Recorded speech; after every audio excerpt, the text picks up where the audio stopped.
Salut, déjà bonne année, qu'elle soit mieux que la précédente et moins bien que la suivante, et bienvenue dans la vidéo la moins travaillée de ma chaîne YouTube depuis qu'elle existe, et celle qui semble avoir le titre le plus putaclic. Mais vous verrez au fur et à mesure de cette vidéo qu'il n'est pas si putaclic que ça. La première raison pour laquelle je fais cette vidéo, c'est pour donner signe de vie. Bonne nouvelle, je suis pas mort.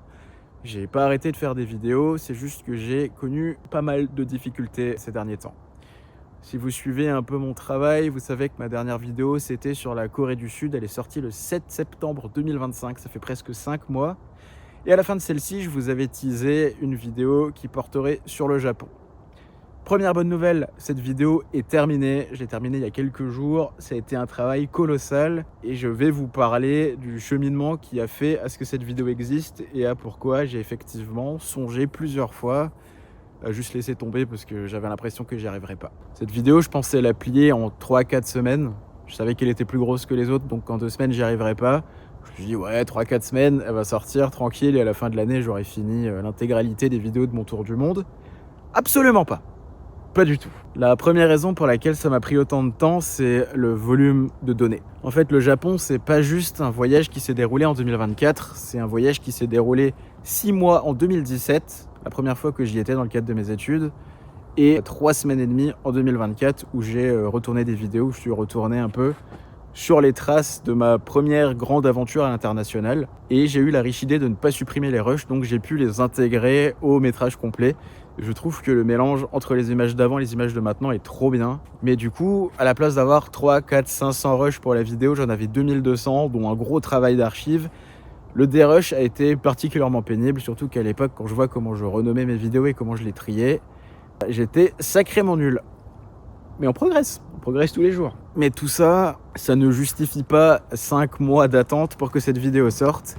Et si elle a pris aussi longtemps à sortir, c'est parce que sur ces 5 mois, il y en a eu au bas mot 2, où j'étais juste là, vautré devant mon ordinateur, à juste pas savoir quoi faire, à pas savoir par quel bout prendre le problème, à pas avoir d'idée de comment écrire cette vidéo. J'avais un énorme syndrome de la page blanche en fait. Il se passait rien, j'avais aucune inspi, je savais pas comment structurer la vidéo parce que le propos était compliqué, j'avais envie de mélanger 2017 et 2024 et d'expliquer en quoi le Japon a vraiment été un pays qui a changé ma vie et j'exagère pas du tout. Si j'étais pas allé au Japon à cette époque-là, cette chaîne YouTube n'existerait pas. Clairement, et j'aurais pas cette fièvre du voyage et de l'audiovisuel que j'ai aujourd'hui. Clairement, si vous aimez mon contenu, remerciez le Japon parce que c'est grâce à lui. Grâce à moi aussi, mais grâce à lui surtout. Dans tout ça, ça a fini par se décanter, j'ai fini par trouver l'inspi, j'ai fini par avoir de bonnes idées.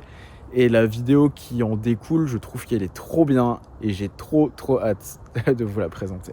Et pendant toute cette période de panne créative, je me suis pas juste contenté de me morfondre, j'ai aussi investi du temps et de l'énergie dans des projets annexes, comme ce site internet, le bourbistan.com, sur lequel vous pouvez retrouver tout mon travail, pas seulement mes vidéos, mais aussi mes photos dans une très belle qualité, qui leur fait bien plus justice qu'Instagram. Et vous pouvez aussi explorer l'ensemble de mes destinations à travers cette carte interactive. Et quand vous cliquez sur un petit rond vert, vous pouvez découvrir un petit article qui concerne la destination en question. Ils sont pas encore tous faits, soyez patients, ce site est encore en construction. Et en même temps, j'ai investi aussi du temps et de l'énergie dans les formats courts que j'ai sortis sur YouTube, Instagram et TikTok. Sur YouTube et Instagram, ça n'a pas été la panacée, en revanche, ça a beaucoup développé mon compte TikTok. Si c'est pas encore le cas, je vous invite aussi à me suivre là-bas parce que ces contenus vont reprendre assez vite. Je prends beaucoup de plaisir à les faire et ils me demandent beaucoup moins de travail que ces grands formats très produits. Je voulais aussi vous parler de l'avenir de la chaîne. J'allais vous dire qu'elle va ralentir, mais quand tu sors 2 vidéos en 5 mois, on peut plus vraiment parler de ralentissement vu qu'elle va déjà tellement pas vite. Mais elle ralentira probablement encore, parce qu'en fait, ça fait 2 ans que je me suis dévoué à la création de vidéos. Pas forcément que pour YouTube, pour moi aussi, parce que quand je revois ces vidéos après plusieurs années, c'est un plaisir de voir le chemin parcouru, c'est un plaisir de pouvoir voir cette espèce de journal de bord. Franchement, c'est trop bien. Que vous ayez une grosse caméra ou juste un Android à 100 balles, faites des photos, faites des vidéos de ce que vous vivez. Et quand vous les reverrez des années plus tard, c'est là qu'elles prendront toute leur valeur, toute leur importance. Et c'est la première mission de ma chaîne YouTube dans la forme qu'elle prend aujourd'hui. Je faisais déjà des vidéos avant de les publier et j'en ferai encore. Et si un jour YouTube se casse la gueule, je continuerai à en faire. Donc ça fait 2 ans que je suis sans revenus. C'est la conjecture et le contexte qui m'a permis de pouvoir autant investir dans ce projet sans me mettre en danger. Mais il arrive un moment où il va falloir penser à un avenir plus proche et retrouver le chemin du salariat. Ça me fait pas spécialement plaisir, mais il arrive un moment où on n'a pas le choix. Il faut passer par là. Donc la chaîne va ralentir parce que je vais retourner au travail. Tant pis. Après, il y aura aussi plus de moyens pour faire des grosses vidéos quand elles sortiront, hein, vu qu'il y aura le retour des finances. Mais en attendant, ça va ralentir. Et je vais être tout à fait transparent avec vous. Cette chaîne, elle est monétisée depuis maintenant 2 ans au doigt mouillé. Elle a commencé à être monétisée à peu près à partir du moment où le projet Balthazar a commencé.